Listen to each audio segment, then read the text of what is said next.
Begin transmission. Hello, everybody. It is Chris with Milton, with Ben for Outer Rim Transmission, our weekly Star Wars talk show discussion.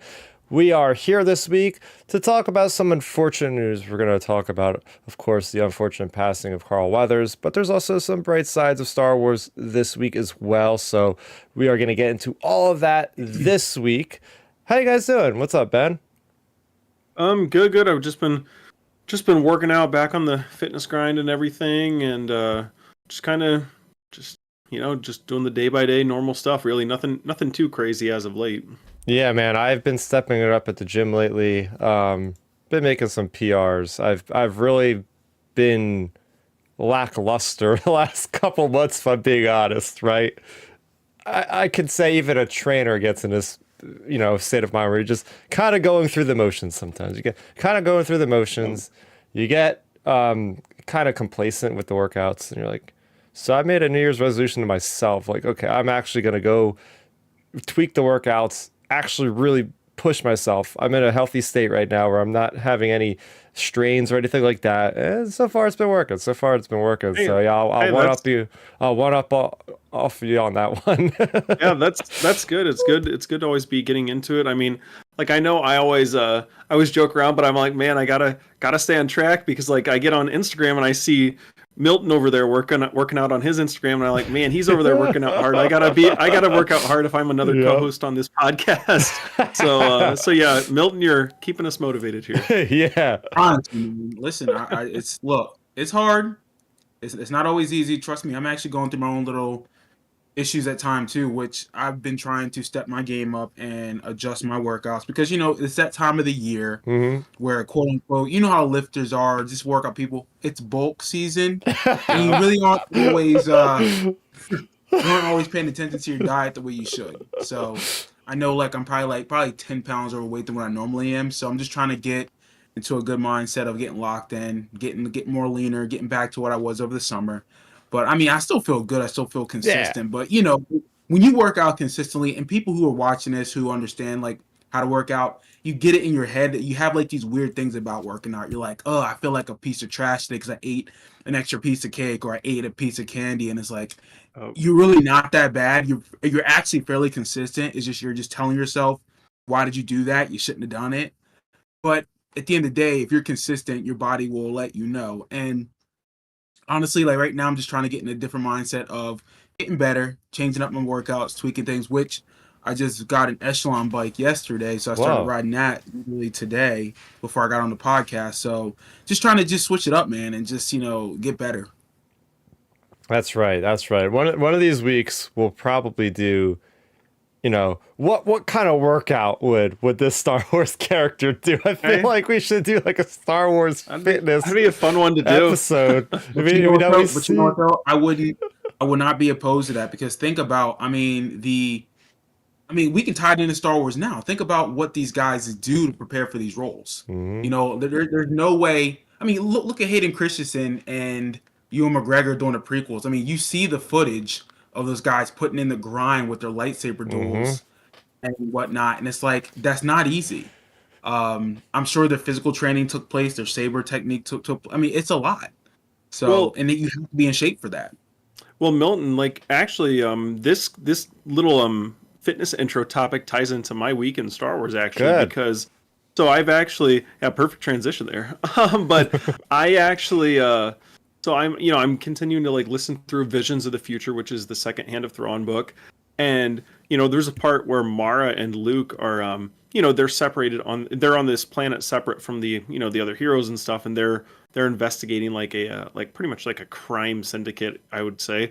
And anyways, when they were like in this tunnel, and they basically had to like hop up on these ledges and support themselves, because like there was this big horde of like pretty much like man-eating bugs like swarming through the entire, like they're like little tiny bugs, but when you have a big swarm of them, it can just like take down one big thick creature. So anyways, they were like swarming through this cave tunnel, and Mara and Luke were having to like, they were like supporting themselves, like kind of braced at like the top of the tunnel, holding each other's hands across the tunnel.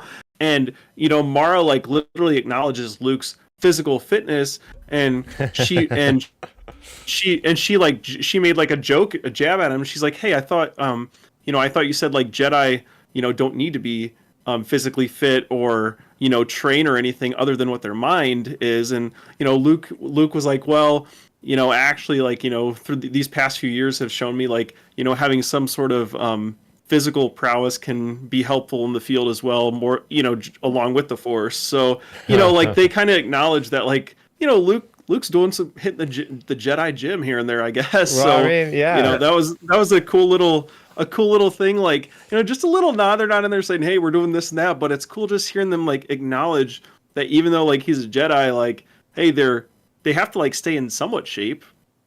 Oh, facts. It's not even a question. I mean, look, I don't ever remember seeing any. I mean, and I ain't trying to fat shame nobody, but I haven't seen not any big fat Jedi's that I remember. there are I mean, plenty of them. Huh? There are plenty of them, but it isn't Legends. So but I'm sure. Here's the thing. The I'm sure Old they're Republic. Like Jedi. I'm sure they're on the council. They're not really fighting like that. The only one I can remember that was active was the guy with the 5 arms or whatever that fought the clones. But he was. I mean, he wasn't even fat. He was. no, Just he was a thick. Basilisk. That was Yeah, he was just swole, husky. yeah. So like me, you can be somewhat husky, not as fit as a Jedi, but I mean, it does take preparation. I mean, look, you look at any martial artist, any kung fu, UFC fighter. Yeah, it's a more mental discipline, but there's physicality. Obviously, you have to be in somewhat shape to be able to move your body, be flexible, have quick twitch reflexes. You got to know how to use your body. So you got to actually work out. Come on. Oh There yeah, for sure. So that was kind of like my little week in Star Wars. It was cool, just like just hearing them acknowledge, like, hey, and it was cool just seeing even that little tidbit, just seeing like Luke's character grow because back in the Heir to the Empire trilogy, because these books takes place 10 years after that trilogy, and in that first trilogy, when Luke and Mara are first interacting with each other and whatnot. She had briefly mentioned before, like physical fitness related stuff. And, Luke shrugged it off kind of like, arrogantly, like, hey, I'm a Jedi Master. I don't need that stuff. And now, 10 years later, after Luke had dealt with a bunch of other stuff throughout this time period, now he acknowledges, yeah, actually, hitting the gym is probably a good thing too. Yeah. And can be eating Twinkies and Ho-Hos and still be a Jedi Master. I'm sorry. Yep. Come on, dog. Oh man, I don't got anything this week unless you do, Milton. Honestly, not really this week Star Wars related. I mean, I think the next thing will be for me to sit down with the girlfriend and watch the Rise of Skywalker and get that update for you guys. Oh, actually, no, it's funny. Just yesterday, now that I think about her, yesterday she called me because she was in New Jersey visiting her sister. Oh, okay. And her brother-in-law, when I called, was like talking about like the sequel movies, and because he's the same way like us. He's really not into them, and he went into this whole spiel, and I can just see her face the whole time. She's like, "Oh my god, like, what the hell am I doing with you?" Like, she's calling me to talk to me, but I'm talking to the brother-in-law the whole time about Star Wars. Like, literally, we're having a full conversation. We're like, "Oh yeah, That's great. blah blah blah." But it's cool though that you can literally just connect with anybody throughout the country, whether it's on a FaceTime, Zoom meeting, YouTube, just talk Star Wars and how much people love that brand. Like, that's something right there. Yeah, that's great. It is the connection for a lot of people. I wouldn't have half the friends I have right now if we didn't first talk about Star Wars, because that's usually how it goes. It's like somehow somebody says to another person, like, oh, you got to talk to me about Star Wars. You got to talk to this guy, Chris, about Star Wars. He knows it all. And then, or at least a lot of it. And the next thing you know, they'll be like, and then we'll be good friends after that. It's always the focal point is the Star Wars, and that gets us to like converse, and then we talk about other things. And they're like, yeah, we're pretty good buds now after that. It's all because of Star Wars. It's like that. It's facts. It's like that with like me with like wrestling, or like because again, I'm a Power Ranger head as a child, and even as an adult, this can help me. I'm OG, but like even like when people come to my office at my job, like I have a Star Wars I think like picture somewhere displayed in my office. I have like a wrestling picture of Hulk Hogan and Andre the Giant facing each other. And older adults walk in my office and be like, "Oh, you're a wrestling fan? Oh yeah. You like Star Wars?" Yep. And we shoot the shit for like 5 or 10 minutes about that. And again, I'm there to do work, but like it's cool that you can break down those walls in a professional setting and talk about something that spans over generations. Yeah. So, yeah. It's pretty cool again having those things in the office. I was just listening to the Geek Sack, my buddy Matthew Wilson, and he was mentioning he's a big Legends guy, and he's been a collector of the expanded, the Essential Legends collection, which I have a few of them. They're on my bookshelf behind me, but he was mentioning like they have really good, nice spines. When you put them on a bookshelf, they're all uniform. They have a really cool design between all the Legends book, all look uniform. And he was like, yeah, these are good for my office, and like people come in and see them, and it's like so. It's the same sort of thing, right? It's a good talking point, a good way to take down barriers. It's a good way to make yourself unique in an otherwise drab, like plain looking office. It's like, hey, here's my personality. This is what I like, you know. Oh, facts. I mean, without even question, because I know, I don't know. Look, I know I'm 36 years old, and I'm into like still like comics and stuff like that when I do get a chance to read them. But like to me, that's what we grew up on, and it's not like I'm one of those nerds where all my life is comics, games, whatnot. I'm very much an adult in the sense of how I run my life, but it's okay to still go revert back to some of your stuff you grew up with, just because like that's your first early memories in life. That's how you got through stuff. That's how you was able to develop your brain in a sense of seeing the world, how people would connect. You learn like what stuff meant through like things that you liked as a child.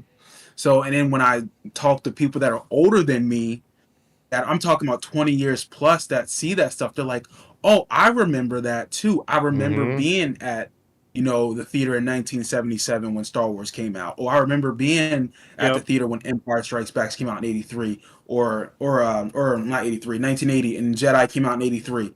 Again, I wasn't even born yet until 87. So Mm-hmm. hearing those stories about how those movies impacted them when they were children, and it's like, oh my God, we're very much the same in the sense of how those movies impacted me in 1997 when I first started watching when I was 10. So it's like, okay, that's a cool correlation, and that's a great way to circle back to All how right. like Oh, this isn't just for me, it's a generational thing for people older than me, my current, and also kids down the road that are younger. So oh yeah, Milton. Well, it's great seeing Star Wars like crossover, that many people. Like even, you know, like you and me are on Instagram quite a bit, I would say. And like, you always see all those nostalgic things on there. And like a few days back, I was scrolling through there and that it was one of those throwback pages to like the late 90s, early 2000s, and it had one of the little intro had one of the little nightly commercials from Toonami, which was Cartoon Network's, Oh. yeah, nightly Toonami was programming. fire, dude. And the cool thing about it was so awesome because it was like a little intro. It had Tom the host talking, Yep. and Well, and then robot dude. it showed a clip of Anakin when he was fighting Ventress in the Tartakovsky Clone Oh Wars. And it was yeah. like up next at 9 o'clock. Yep. Genndy Tartakovsky's Clone Wars, blah blah blah. And I was like, Oh. oh man, that's awesome. And the cool thing is, I clicked on it because it had like 500 comments, and like I would say probably good 50% of them were all like, oh my gosh, I missed that old Clone Wars, blah blah blah blah blah. Like all these people talking about it, and it's like it's cool seeing people even like look back, just seeing those type of like throwback pages, and people are still like saying, oh yeah, I love those days of Star Wars, or like that sort of thing. So yeah, it's cool seeing like Star Wars like crossover like that many people, and even social media platforms really. Yeah, we got Dan Grievous in the chat. Hey, welcome, buddy. It's good to see you on here. All the way from Bulgaria, dude. I don't even know what time it is over on the other side of the world, but appreciate it. He's like, woo, those old promos go hard. The 2003 Oh yeah. Clone Wars made me fall in love with Star Wars. I know he's a huge Separatist fan over there, so Separatist CIS represent. Hey, there we Wait, go. where's he from? What He's, country? he's from Bulgaria? Bulgaria. Yeah. Oh wow, that's Me, what's up, bro. me and him That's have gotta met be, on like, yeah. Late.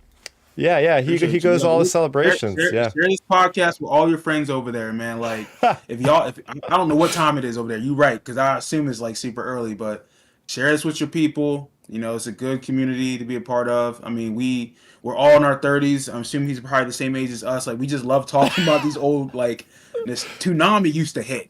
As the kids say, it slaps. You know Yeah. what I'm saying? That shit is fire.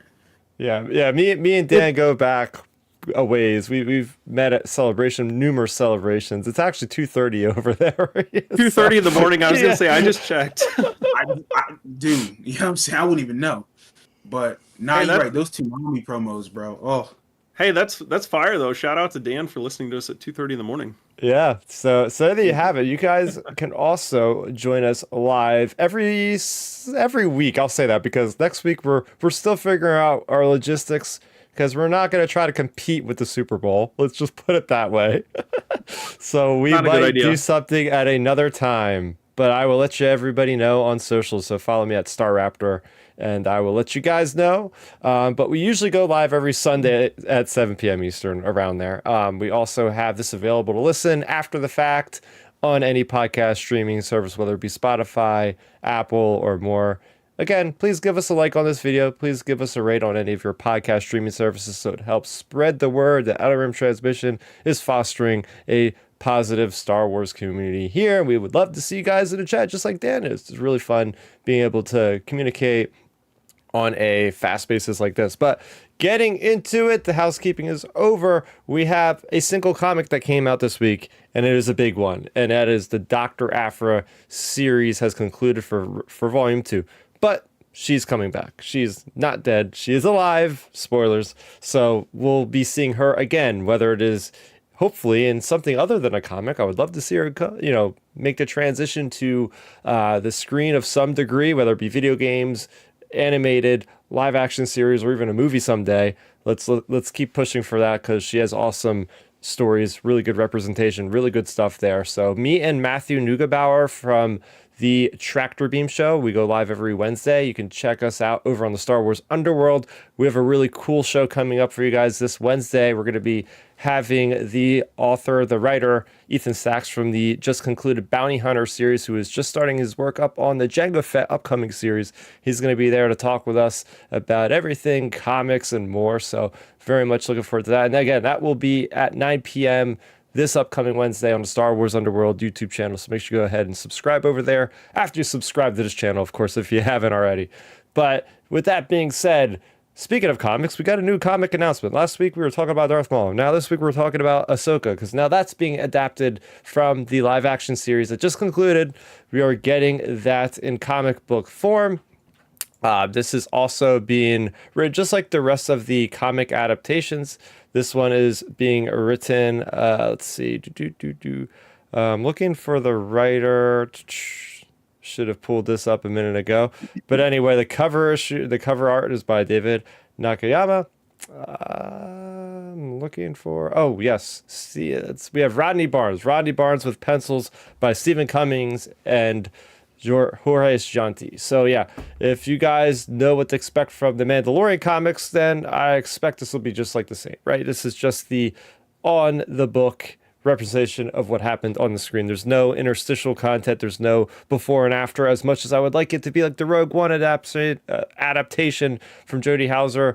It is not that. So look for that coming soon to your store shelves, I believe in April. That'll be out. I mean, the covers always look great on these things. I'm amazed by the great cover work so even if you just collect them for that, I think it's worth it. And it's not going to be a first appearance in Grand Admiral Thrawn because he got his whole miniseries. So Morgan Elsbeth, no, she was already in. I'm just talking to myself. Oh, this will be the first appearance of Balin's skull. So there might be a reason to collect issue number 1 at the very least, which I'm assuming will be getting a nice price bump. So yeah, that's enough of me talking about everything coming out. But this is not something any of us would have expected. But we did get the announcement, I believe it was on Friday night, about Carl Weathers passing away at the age of 76 in his sleep. I mean, everybody was just, I was looking on Twitter, big sounding horn for a lot of things, and just so many pleasant experiences. People were just, remembering this really great actor, really great guy. I've seen this guy at multiple Star Wars celebrations, and every time he seems like the most genuine guy that is just happy to be there. He was happy to be with the fans. And again, none of these people are ever having to do this thing. And he would be the person that would actually do photo ops, and he would do the autographs. Like, he wouldn't just come for the 5 minute, like, oh, I'm going to be in the panel and then go right home. Like he would spend the whole weekend there. I've seen so many pictures over the last couple days of just people getting, photo ops with him, and just an overall great guy. Throw it over to Milton. We'll just talk about just this great actor in general. Yeah, I mean, look, I think Carl Weathers is one of the unspoken great actors, of this generation. Just because, I mean, we all know him from originally his Rocky series, Mm-hmm. and a lot of people didn't realize that he actually was a former NFL football Yeah. player. He played in the league for about 1 or 2 years for the great John Madden for the Raiders. Got cut and transitioned into acting, which he got a degree from San Diego State Mm. in acting. So and he had a master's, I think, at one point too. So he's a very intelligent guy. He's a character actor. He was very much underrated in my opinion, and I think as he's gotten older, and people were starting to really see him perform, I think they started to appreciate his work. I think people are seeing that now. Um, he, yeah, it's sad. I mean, I was shocked because I never thought that I would see Carl Weathers pass away anytime soon. He Mm. looks, well, he's what, 70 something when he passed. He looks healthy. Yeah. He looks more fit than probably most people I know in their Mm-hmm. 30s. I mean, he was the iconic Apollo Creed in the Rockies franchise. He was that Chubbs in the Happy Gilmore Yep. movie. Yep. Yep. Yeah, I mean, he was a great actor in those roles, but I think when it comes to specifically for people of color, black people, I mean, talking about me in particular, he was an icon when it comes to black actors and people of color to see him in these roles. And he was one that was part of that Hollywood, I guess royalty in the sense of people of color being an actor. So I really appreciated seeing him in that role. So, and it's just sad just because he was a great actor, and obviously for him to transition into Star Wars, I never would have saw that. Like, wow, Mm. Carl Weathers, Star Wars, and he fit in great. It wasn't even like, oh, Yeah. this took me out of it. It's like, oh no, he's Grief Karga. He played the role well. If he was built to be that character. So it is sad for Star Wars, and I mean, you might know this better than I do, Chris, or even you, Ben. But I don't know. Did they already start? Did they already start filming Mandalorian season 4 or like the movie?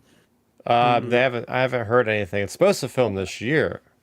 Yeah. Oh, so Some I something think they're this gonna year. have to figure out a way to write him out with his passing. Which Hmm. I mean, I'm sure that's gonna be pretty solid. As much as they don't want to do it, they can figure out an easy way to do it. But it's unfortunate we won't get him in Star Wars anymore. It's sad that we lost an icon when it comes to cinema, when it Mm. comes to Black history. I'm sure his family's grieving at this moment, so shout out to them. But at the end of the day, it was peaceful the way he passed. I think they Yeah. said he passed in sleep. Yeah. So it's sad, but then it's also we got to celebrate it because let's celebrate the good that he did too. Mm-hmm. And I actually just watched the video of him talking about being a working actor. He wanted to be a working actor, and he was a working actor. He was iconically never missed because he was always available. He was always around. People knew his face. They knew how he was. So I think that's his legacy of being a working actor that people recognize, that people say, hey, this guy put in the work, he put in the grind, he didn't cheat it, and you can clearly see it in his work. So, Yeah. Go ahead, Ben. Yeah. Yeah. I mean, I think I can echo all those sentiments like from you, Milton. Like he was definitely like an icon. Like he had so many great roles. He always brought that screen presence. I felt like whether it be in Rocky or Happy Gilmore or of course The Mandalorian. As we all know him as of late. Um, and like he was just one of those relatable actors. Like even though we've not, us three never met him in person, but like there's some actors that you could just see like it just seems like you could like go up and talk to him. Like he seems like he was like a real friendly person. Like you mentioned, Chris, he was doing all those fan related things. So like you have that to consider with him, and then of course when I saw his passing, and then like when I saw like when he had like left the Raiders in like like I believe it was 70 or 71. An interesting thing that came to mind around then was he must have been he was in that early wave, of African American actors like getting integrated and whatnot into Hollywood, because at the same time, a couple years prior, Jim Brown, the Browns legendary running back, he he made the transition to acting as well. And so you had during that time period, you had like several former athletes like that getting into movie roles. So it was cool Right. just seeing I'd say, you and the know difference with that though, Jim Brown was, I mean, he's in my opinion the greatest running back ever, and he transitioned into like, I mean, big Yeah. hits Well, right yeah, away. He was yeah. I hitters. mean, he was able to do it because he was able to, I would say, transition Right. over to Hollywood easier because of that star power and Yeah. stuff. And I think I think that helped Carl Weathers. I Yep. mean, transition too. But continue. I'm sorry to interrupt. Oh no, you're fine. Yeah, so like that's something that came to my mind when I saw that NFL that he was, part of the NFL brotherhood as well, because it's like, oh, that's cool just seeing like, in that same time period you have Jim Brown, you have Carl Weathers, you have these actors like coming into Hollywood and breaking into it and like, really making an impact and whatnot. Like, obviously like Carl Weathers, he was one of the earlier like African American actors in Hollywood. Jim Brown, he was like the first interracial couple on screen. Like, you have these actors like getting into things in that time period. So like it was great seeing Carl Weathers like spearhead that, especially like obviously Jim Brown had his fame, but like, Carl Weathers, the Rocky franchise, that, on screen that was bigger. That was like one of the biggest, most iconic franchises in history, like other than like our main like, box office things like Star Wars or whatever. But like Rocky is right up there as like some of the most iconic things. I mean, heck, look at I mean, I would say almost every Eagles home game, Milton, on the broadcast, they mention the Rocky franchise basically almost every game because it's so iconic and so synonymous Dude, with at every game Pennsylvania. I've been to, at every game, when they start the pregame like kickoff, they play the montage of whenever you know how Rocky's like they'll start the montage music and they play the clip before that and she says win and they hear the bell. Oh, dude, I get goosebumps every time. And Yeah. they hit the bell and that montage kicks in. Like Rocky, again, Apollo Carl Weathers made that franchise just as much as Sylvester Stallone did. Yep. So it's like it's iconic. But yeah, I'm getting goosebumps talking about that right now because I love going to those games as a huge Eagles fan. But Oh yeah, continue. I Yeah. think I think that's something big to consider with him. And then I would say also just to say more on point or more in like say the Star Wars realm even, like he's done such a good job of I would say carving out a niche character for himself. Like he definitely is our like new age Lando, like I would say. Like Mhm. he is the new Lando character, not even because he's African American. I feel like it's obviously like there's that similarity there, He's but I like the think it's scoundrel along the guy. lines of he's that scoundrel, but he's also like the charming, loving type person. Like you like him instantly as soon as you see him, and then even some of his interactions, like going clear back to season one of Mando, his interactions with Grogu and stuff were just so great, and like just those type of things, on screen things. I felt like were really really good with him, and also like he's one of the few actors I feel like that showed such good leadership through like the rocky times of no pun intended, but through the rocky times of some of the Star Wars fandom. Like you have like different Star Wars controversies, whether it be like stuff with Gina or stuff with fans or whatever, and like Carl Weathers is always out there talking like, hey, like he's always like kind of like directing fans kind of back toward the more positive more positive side of things, which is good because a lot of Star Wars actors either just don't comment or they just kind of fuel the fire. And it was great seeing like the way Mm, Carl Weathers did things like social media wise, like he yeah. was always trying to bring people together than Hmm. drive people apart. Yeah. I think we'd be remiss if we didn't mention Predator. I mean, acting Oh opposite of yes, of Arnold course. Schwarzenegger, like the classic, bicep bulging handshake, all that good But 80s here's the thing though. iconography, Here's the right? thing. Like there's another role that I think you guys probably don't even know, but there's a very particular role in Black communities that he played called Action Jackson. The Action Jackson role that he played was kind of like the Black James Bond for us. Hmm. Like I mean that was a Interesting. NAACP nominated, movie. It wasn't something that was mainstream, but to Black America, if you mention Action Jackson, they're gonna be like, "Oh yeah, fire!" It's kind of like Shaft, Oh, like okay. kind of like that role. So like to me, that's why I keep talking about the relevance of him transitioning into Star Wars, but how Black America still appreciates him because he's able to mainstream into that role. but also tie back to, oh my God, he's one of us. Like he was still rocking with, that genre, which is like what we love growing up. So again, Predator's dope. Rocky, Action Jackson, like in all his little iconic roles, he's all the stuff he did with Adam Sandler. Yeah. I mean, it's just, I don't know, man. I just love the guy. Like he's always been one of those guys that I looked up to as an actor, but also someone who's like, okay, this is how you do it. It's how you be a professional. When it comes to doing your job. I do think we also have to mention as well, along with his acting work, we have to mention his directorial work as well, because his episodes he's directed in The Mandalorian. Like I remember when they first said Carl Weathers was directing an episode of Mando, I was like, ooh, this could either go really good or really bad, because you don't know how an actor's, because I think that was his debut, or it might have been only his like maybe his second like big his second thing. Like it was early on, I would say, in his like creative or I guess directorial side of things. So like when they said he was directing something, I was like, oh man, this could be interesting, because you don't know what to expect from someone that's like taking just another actor, any other actor, and saying, hey, direct something. And especially with it being the Star Wars franchise, it's like, ooh, wonder how this is going to be. And then his episode turned out really good. It was a good action-packed episode.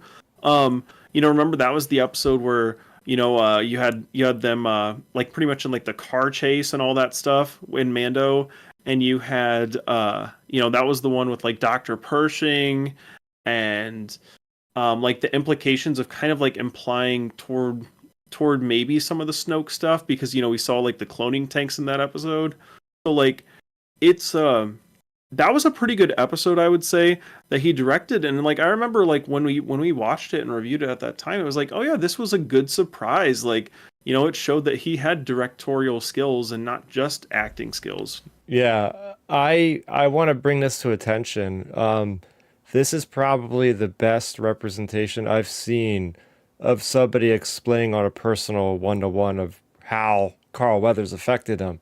And that's with Gina Carano. She put out a long post on Twitter X and about how he was really able to get her as a director, as an actor. They're both cut from the same cloth, right? She came from, what was it, MMA or something, boxing, something like. And so she was in the same mindset, like him coming from sports, her coming from sports, her trying to figure out how to be in this high caliber role that is going to change her life. And Carl Weathers was there for her while she was acting, but also after she was fired. She talks about this straight up on her Twitter. Carl called me directly after I was fired. I wasn't in an emotional state where I could pick up the phone because of how upset I was, but we did end up speaking later on. He was gentle and encouraging and didn't want me to give up. He was letting me know that he wasn't throwing me away. He was trying to keep my hope alive in what seemed like quite a hopeless situation. He showed me he cared. That is who he was. And this goes on. It's a very long post, but very heartfelt. And that's just one example of this guy. No matter what, he's there for his people. And it really just shows you how good of a kind-hearted guy this guy, he was. Well, I think to throw in there, when you're talking about her, that's like one of the biggest, like obviously, like respecting Carl Weathers for all he's done in his career and everything, but like when like I mentioned before, when Gina was going through all of her stuff through social media, we don't have to rehash all that, but like when she was going through all of that stuff, I think one of the biggest things that made me like really respect Carl Weathers, like say off the silver screen per se, like outside of filmmaking, was when he said at like Comic-Con or one of the conventions, like, hey, just because like I don't agree with like Gina's politics doesn't mean I'm not going to treat her like any differently when we're working together or anything. Like I'm still going to treat her like a good person. I'm still going to be nice to her, etc. Like, that's awesome, because with the climates of politics and things nowadays, most people will be like, oh no, you're like this type of person, not going to like you. So like that was like major respect to Carl Weathers for like, just setting that aside. Like who cares? Like just be a normal person. Like you don't have to like, judge someone just based on political views and stuff. So it was like really like a big respect earning moment, I think, for me, like where I was like, dang, that guy's definitely like an actual just good dude, like who's not just just a Hollywood snob. So it was cool just hearing him talk like that. No, I agree, and I think that ties into like having real friends in this business. You know, I'm sure we all know Hollywood's very fake in the sense of how Yep. people perceive their lives and whatnot. I'm sure it's very rare to find actual real friends or people that you can trust in that business, just like anything we do in life, but especially in that cutthroat type of environment. And for him to say, hey, yeah, I may not agree with what she's saying, but you know what? She's still a human being. It's someone that she's still part of my family of actors and Star Wars, and I'm going to support her. You know, yeah, we may have a talk about stuff off camera, but I'm still going to like show, you know, solidarity. And I think people need to take example of that. I mean, that's someone that we should be, I wouldn't per se look up to, but at least take an example of, you know, someone who's saying, hey, it don't have to be about politics. It's got to be about how I treat people and respect people. And Mm. I think that's what I strive to be when it comes to how I live my life. I cannot like what you're doing in your personal life or in your political life or whatnot, but if you respect me, I'm respect you. You know, we may have to work together someday. I'm going to still try to value these skills that you bring to the table and value you as a person. So I think that's great that Carl Weathers showed that type of character and show that Mm. fortitude to be like, hey, you know what? This may not be popular to say, but I'm going to support someone that's part of this Star Wars family because again, it comes down to this is a community, this is a family. We got to support each other. Yeah. Yeah, yeah. So, kind of ending this discussion on a higher note, a more optimistic note. What are some of our favorite moments of specifically with Star Wars? Since this is a Star Wars podcast, I put out Mhm. the call to arms for you guys to be like, oh, favorite moments of Grief Karga. I'll start it off. I mean, I feel like this could be your guys as well. It's one of his more famous ones. You know, at the do the magic hand thing, baby. You know, like that was Yep. the way that he actually like just says what everybody in the audience would say of all us watching. It's like this meta moment where it's like, yeah, baby, do the he's calling it baby, like baby Yoda. We didn't even know his name was Grogu at the time. Everybody just called it Baby Yoda, Baby Yoda. And it was just funny how he just delivered the line, wave the magic hand, whatever. Yeah, that's definitely one of his like great moments. Like I definitely had a good laugh out of that. And like you said, it was like kind of like real meta, kind of crossing the lens into like the real world of us doing it. And like that's one of the best ones. But for me, I would say like see some of the best things I think with Star Wars that's came out of Star Wars since the invention of social media is just like memes and stuff, like memes that give you a good laugh. And like, man, I don't know how many times I've seen like the "Hey Mando, Hey Mando, Hey Yeah. Mando" like memes and gifs, and they just always give me such a good laugh because it's like he just the way Carl Weathers delivered those, like the way he said Mando was just such like just really brought like the kick. So like I always loved how like you know he said that, and it turned into like different gifs and memes and stuff, and that's one of the best parts about Star Wars that I think a lot of people forget too is like, hey, we love this stuff. Like you should be able to laugh and have a good time with it. Like it doesn't all have to be like serious 24/7. So it was always great like just getting that like hey Mando line from because we heard him times. Oh yeah, Milton. Yeah, I to me it's his introduction in the first Mm. episode just because Yep. how he set the tone. Like that if we don't get that set up to the job that Mando had to do and how he set that up for that character and said, "Oh, it's a big what did he say? It was a big client." And he tried to give him some small jobs at first, but he's like, "Okay, Hmm. I got a big one for you." So you can clearly see he was kind of be trying to be a scumbag, but also like with wholesome information, and Mando wasn't trying to hear that. But no, his introduction into the series, I mean, to me that's iconic just because it's a character that we've never seen. It's an actor that we never thought would be in this type of a role, and he played it so well. He was seamless. That's the Yep. thing. He made it feel like, oh, this character's been around for a while. He is part of Star Wars, I, and it made me feel like Carl Weathers. Like to me, I appreciated that because like okay, he can do a lot more than just what he was doing before. Like this is a different realm of filmmaking, of acting.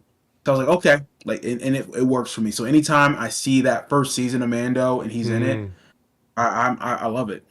I Oh do yeah. think it's worth to mention as well in Mando season 3 when he's like in the town when when those people come, like when Yeah, he's the having his pirates. droids with the Yeah. cape. It's great. It's cool they showed him how, still quick of a draw he was with his Yeah. blaster. Like I think that was such a I cool scene. Like that was such a surprise to me. Like I don't know. I guess, we saw Lando in action. We've seen other older type of characters. Like, we saw Lando kind of in Rise in action. We've seen like obviously like Ben Kenobi and some older folks in action before. But like just how quick of a draw they still made Grief Karga in Mando season 3 was really impressive, because I remember when, watching that, sure, there were major issues with season 3 of Mando, but like, when you watch that scene like isolated, it's like, dang, like this guy can still like, be a quick gunslinger in the galaxy. Oh yeah, Yeah. I mean, just looking at his story arc, his character arc as a whole, I absolutely loved how he starts off in one place and he ends up in a completely other place, right? Yeah, he's still in Navarro, but he started off as the guy that was coordinating bounty hunters. Next thing you know, we see him, he's turning into Leaf, right? He was turning Mando in. This was a bad dude in the beginning. He was trying to turn Mando in. He's a bad guy. And halfway through, he ends up getting a heart because of Grogu. And then next season, he's fixed up the town. He started a freaking school, for crying out loud. Then he becomes a magistrate with these droids holding his cape around, and he is, and we see him at the end. I think it's very fitting. It's like the second to last scene in Mando season 3, and it's kind of a fitting conclusion to him, right? Like they could leave off the story pretty well where it is right now, right? Like, okay, his town is completely safe, and he gave Mando and Grogu a place to live, and he congratulates. So, I like where his story has gone. Yeah, of course, I wanted to see more of this, of course, but I think it's Right. I think it's a good fitting place where it is now. But for And sure, really, yeah, I'm about to say, and honestly, if I was Dave Filoni, I mean, look, the easy answer I think fans would say, well, just recast them, which again they could, like no one owns this character except for like the corporation itself. I mean, what they could probably do if they wanted to move forward is say, hey, he's still around, but we're not going to really go to Navarro. We're gonna Yep. stay away from the planet for a little bit, and then go do other adventures. And let's say in passing, let's say in 2 seasons from now, or even the movie, oh hey, Grief Karga passed away off scene, something happened, blah blah, whatever. I mean, they can do it like that, but yeah, I mean, it's easy to, I wouldn't say write him out, but just say acknowledge him, like, hey, he's around. It's just you won't see him because he's Oh busy yeah. doing stuff. Oh yeah. I think they could, like with him, just to not to contrast like characters that have passed too much, but like the Ray Stevenson issue is a completely different animal, just because, Right. like that's not even mid story, that's early story. But like this one though, like you both mentioned, the way they like ended with Grief Karga, I mean, heck, like we've all said, the way Mando season 3 ends, you could just kind of cut the show there. So like they, like you said, Milton, they don't even really have to go back to Navarro, so they can mm, kind of just let it go. Maybe not mention him anymore, or like you said, mention if he passes away, or even just be um, like I don't know, maybe have like Carson Teva like mention to Mando, and and something like, hey, should we get a hold of Grief, blah blah blah, and then Mando be like, oh no, he's off, he retired, and yeah, he's done with the fight or something or another. Like they could easily just like throw in a line like that, and then it's good to go. And we've already seen it work in this show, because look, in the first episode of Mando season 3, they mentioned Cara Dune's out on some rebel recon mission or something somewhere, and she's rode out of the show. So like, you can do it real simply with just a quick line, and it answers questions, it moves on. yeah. And I think they Right. will find a smart way to do it though, just Yeah, because, and here's the thing, especially with him being such a big character. right? And here's the thing about Cara Dune too, and this isn't a Cara Dune pot episode, but Yeah. they could easily bring her back with Gina Carano, because let's be real here. I have seen plenty of actors who've said or done worse that have been rehired to by the same company. Hell, look at James Gunn, for example. Oh Okay. yeah, yeah. He was quote unquote fired by Marvel, and then they brought him back to do the last Guardians. movie for Guardians, and now he's the head of DC. So, and he made comments 10 years ago about whatever he said, but you can easily bring her back. I just want to just make sure that, hey, let's not forget about Kara, because I still love that character, and I think Carl Weathers' words about her really is a huge impact of like, hey, all can be forgiven. Let's move on. You know, people say things, but which again, I think we need to remember how he still had her back, and how hopefully Disney and Lucasfilm can say, hey, you know what? Maybe we need to separate from her a little bit. Let's bring her back. Let's take a page from Carl Weathers. Yeah. Yeah. Yeah. We got it. I don't want to say too much about the future of this character because it's still fresh for a lot of people. After his passing. So we'll get more into speculation on another podcast about Yep. Grief Karga and all. But just kind of chiming in with the chat here, everybody's saying their experiences with Carl Weathers. We got Chris Forsyth. It was literally he asked them a question like last year at a panel. I would like to know what the question was, man. And then we also have Dan Grievous. Grief Karga is one of the best parts of The Mandalorian. I adore what Lucasfilm did with this character. So there's so much heartfelt praise given out to this character. People and this actor, people just really, really loved him. So we're sad to see you go.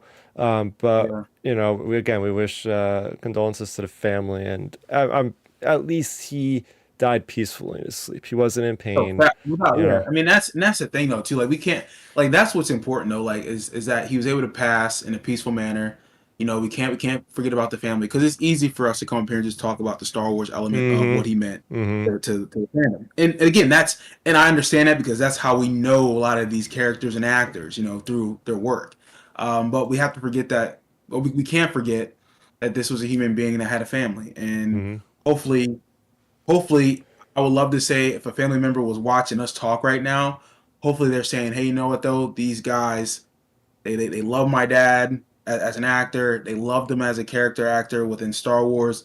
We see that they are respecting his legacy, and that they understand that, hey, we're hurting too. And we're just trying to put some positive information out there about this guy, and just say, hopefully people can go back to appreciate his other work besides Star Wars. So yeah. There you go. I couldn't have said it better than that.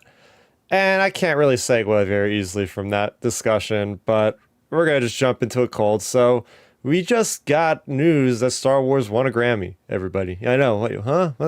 Yeah, that's a music award. So Jedi Survivor has claimed the best soundtrack, let me see. Best score soundtrack for video games and other interactive media. Star Wars Jedi Survivor composers Stephen Barton and Gordy Hobb. So there you have it. They had some stiff competition too. They were up against Call of Duty, Modern Warfare 2, God of War Ragnarok, Hogwarts Legacy, which had an amazing soundtrack, by the way, and some other game called Stray Gods, the role-playing musical. So this was not, and I did my research real quick, this was not the first time Star Wars won a Grammy. They won a Grammy, John Williams did specifically, for the Galaxy's Edge theme park. The theme park music. I would have never guessed that. Yeah, so we can't say it's the first win, but it is pretty cool to see that they actually won something. And they've been nominated so many times for Emmys, so many times for like the technical awards in the Oscars. And I believe this is the first time this category was even introduced. And they won it off the bat.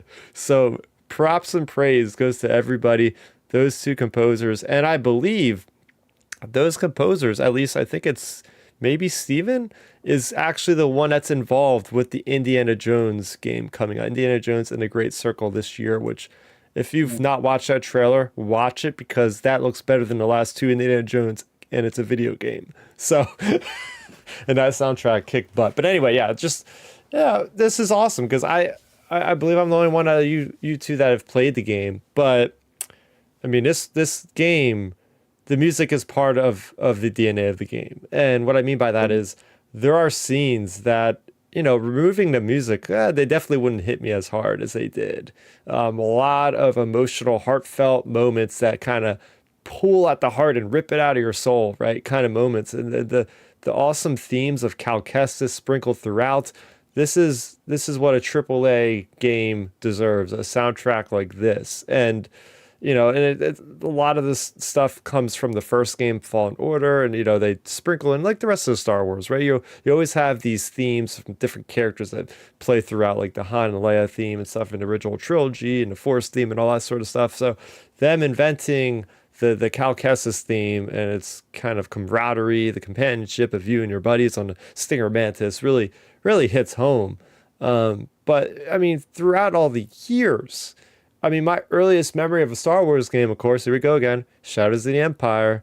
You know, dun, dun, dun, dun, dun, dun, dun, dun. I'm not trying to make this like the soundtrack show by Collins over there, David Collins. It's a great podcast he used to do. But, you know, Shadows of the Empire had a great theme there. Knights of the Old Republic, the original RPG, something that was stuck in my head for years. It still pops up every once in a while, right? So Star Wars, up until now, I feel like it definitely deserved this award because those soundtracks, they go above and beyond what a normal video game requires to make these things like the movie-esque quality. Yeah. You know what though? You know what's funny about that? And I was just what was I just watching the other day? The Empire of Dreams documentary, which is one of my favorite documentaries. Yeah, and they talked about how the first Star Wars movie won or were nominated for 10 Oscars, won 7 or whatnot. And you talk about Grammys, how you're shocked that you don't hear they're not winning more. That's the thing. Star Wars have been getting robbed in a lot of these award shows, whether it comes to Grammys or Emmys or Oscar nominations, because for the music should be nominated every year, without question, for sound design, for technical, whatever. It should be and they never. It's appalling, and it's shocking, like you said, to hear that this got a Grammy, because I don't really watch award shows like that anymore. But to hear that this finally won something, where I should have been thinking, the logic should tell you Star Wars should be winning a lot of soundtrack awards all the time, especially for video games, because they're always great. So it is shocking, and I'm glad they finally got a win. Oh yeah, the this game getting a win is awesome, just because it's hey, Star Wars getting more recognition. Also, reinforcing that hey, Star Wars is so good at storytelling with its music. So it's great that this is getting identified in such a way for a really good game versus it being a good soundtrack on a bad game. So it's good that that this game won it this way. And then in general, these Star Wars games, they have a lot of them have really good soundtracks. I've been playing the Force Unleashed soundtrack is so good. Yep. I mean that game. Well, first of all, that game's iconic, facts. But that whole soundtrack is fire. I mean, I want to use a different word, but this is a podcast trying to be somewhat reasonable. But it is so fire. So right there, that's another soundtrack that should have won an Oscar or an Emmy or a Grammy. You think about Shadows of the Empire. Yep. You think about the Revenge of the Sith game. I mean, that's the prequel music. That should have won easily. Oh, I got another one. Won a Grammy. Yeah. Even back in the days, I've been playing through Star Wars Battlefront 2 lately. Yes. I'm almost done with the campaign, and that game, that game is so good. About the new one? Well, I'm talking about the 05 one. Because the new one has, I was just about to say the new one soundtrack. I didn't think you were going to say the old one. Oh, no, I was saying both the of old them, one. I guess. Oh, yeah, the old one's really good because, they have some good soundtracks on there. When you're attacking the temple as the clones and stuff, it's a good, it's a really eerie soundtrack, because it's the level's literally called Nightfall. And, it's this real eerie soundtrack and whatnot. There have been good soundtracks on there, heck, even when you go to Felucia, it's a real kind of jungleistic soundtrack and whatnot. So that's a good soundtrack. And then of course, like you mentioned, Chris, the soundtrack on Battlefront 2, the newer one's good. But yeah, Star Wars video games have been, I think, really good in general with their soundtracks, for the most part, because Star Wars knows its music is part of its storytelling. So they're good at applying soundtracks to moments in games that need music. Yeah, the music is a character, as they say, right? The music is a character. It's pushing the story forward. It's there to augment the feelings, whether it's being exhilarated in a moment of battle or slow down romantic time, whether we like them or not, in Attack of the Clones, Across the Stars. Two triumphant moments of, trepidation and that feeling of anxiousness that is awaiting you as you're going to drop into the Sarlacc pit, the pit of Great Carcoon. Like, that is another amazing moment. Like, just Luke jumping off and the perfect timing of the music. Like, how can you not be hyped after a moment like that? It's just great that we're getting that acknowledgement.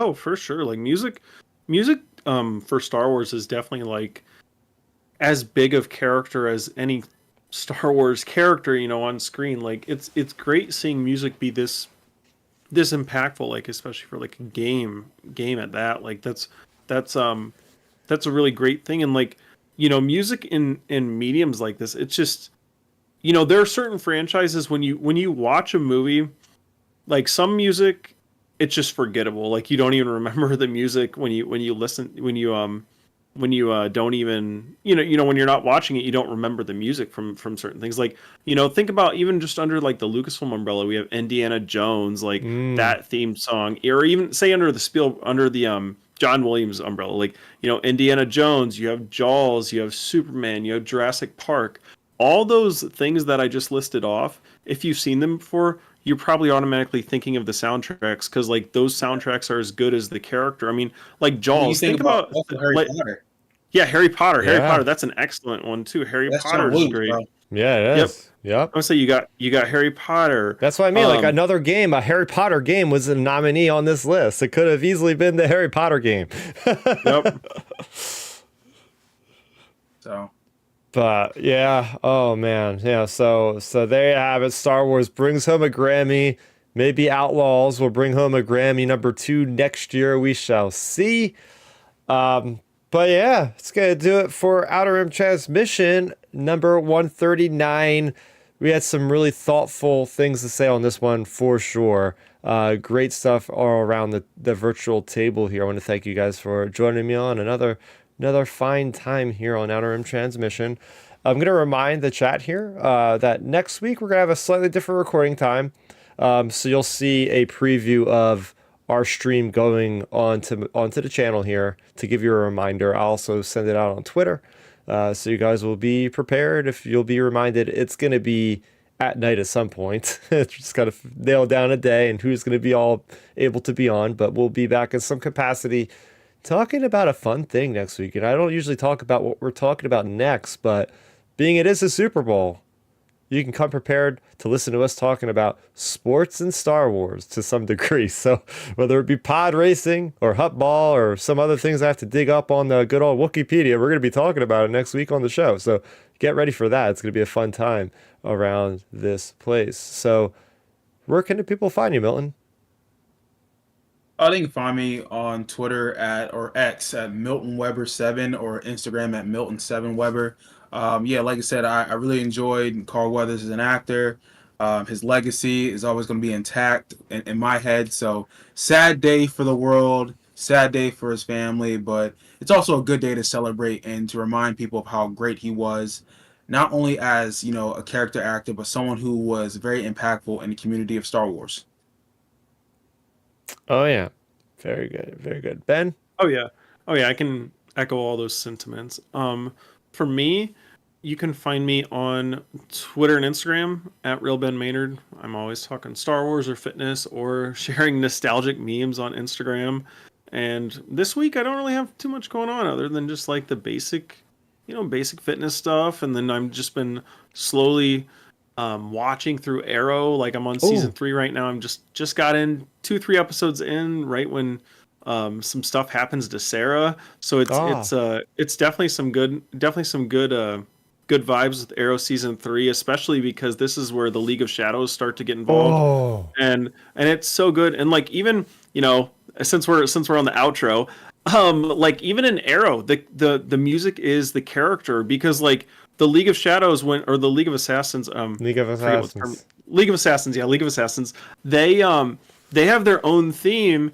And when you hear their theme, like you hear the theme before you see them, but like it's them coming. So it's like it's cool. Just like even in that show, the music is its is a character. So like it's just cool seeing like music be a character even across all spectrums, not just Star Wars. But Yeah. that's what I'm going to be up to this week. Just slowly watching through Arrow season 3 in the evenings. And speaking of which, this is as perfect as a layup as I can get, because I have recently completed Suicide Squad, which is another DC property, and I'll be reviewing it out over on my blog at starrapter.substack.com. So get ready for that. I'm going to start writing that up ASAP. And I also play through Gotham Knights, which has a lot of League of Assassins stuff with Ra's al Ghul and Talia al Ghul. So I am very much steeped into the mythos of DC right now, because I went from literally one game to the next, and it's great to be back in Gotham, Metropolis, Batman, Superman, everybody in between. So I'm having a good time over there. So expect me to talk some DC later on in the week over on that platform.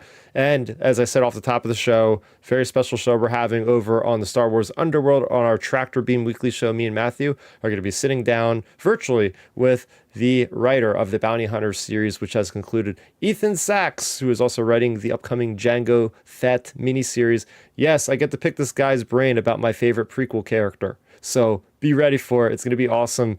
Wednesday at 9 p.m. Eastern. I'll shout that from the rooftops all over the internet. So be ready for that. So that is going to do it for us. You can follow me over on Twitter at Starrapter and subscribe, of course, and hit that bell notification, because it's more important than ever for this week, because we are going to be going live at a different time. So be ready for that. For Milton, for Ben, for I, Chris, aka Starrapter, that's going to do it for us here with the Outer Rim Transmission, episode 139. May the Force be with you.